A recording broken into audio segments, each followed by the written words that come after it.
তোমরা কিন্তু অনেকেই আমাকে কোশ্চেন করতেছে যে আপু আমরা কি 7 অধ্যায় বাদ দিব নাকি 7 অধ্যায় পড়বো, এই লাস্ট মুহূর্তে কি আমরা 7 অধ্যায় পড়তে পারবো এটসেট্রা।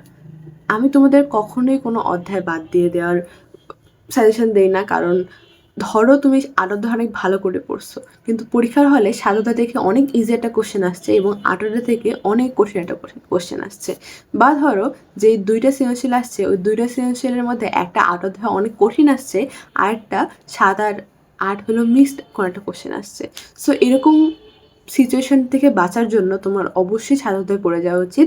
এবং এখন কথা হলো যে তুমি 7 অধ্যায় লাস্ট পর্যন্ত পড়বা কীভাবে। আমি তোমাদের আমার হোয়াটসঅ্যাপ চ্যানেলে 7 অধ্যায়ের দাগানো বইয়ের ম্যাথ এবং দাগানো টেস্ট পেপার দিয়ে দিয়েছি, এবং তোমাদের জন্য আরও একটা গিফট থাকবে, যেটা হলো তোমরা শর্টসের লাস্ট পর্যন্ত দেখলে জেনে যেতে পারবা। তো তোমরা যদি এগুলো করে যাও 7 অধ্যায় থেকে, তাহলে আই ক্যান গ্যারান্টি তোমার 7 অধ্যায় থেকে আর কিচ্ছু পড়া লাগবে না। জাস্ট এই জিনিসগুলা, এই জ্যামিতিগুলা 2 থেকে 3 বার করে যাওয়ার ট্রাই করবা। হ্যাঁ, 2 থেকে 3 বার, কারণ তোমরা যেহেতু এতদিন 7 অধ্যায় পড়ো নাই, এই লাস্ট মুহূর্তে পড়তেছো, তাই তোমাদের মনে রাখার জন্য অবশ্যই 2 থেকে 3 বার করা জরুরি। তোমাদের জন্য যে গিফটটা ছিল সেটা হলো 34টা সিকিউর পিডিএফ। তোমরা হচ্ছে এটা আমার হোয়াটসঅ্যাপ চ্যানেলে পেয়ে যাবা, যেটার লিঙ্ক তোমরা আমার ডিসক্রিপশন বক্সে বা পিন কমেন্ট থেকে পেয়ে যাবা।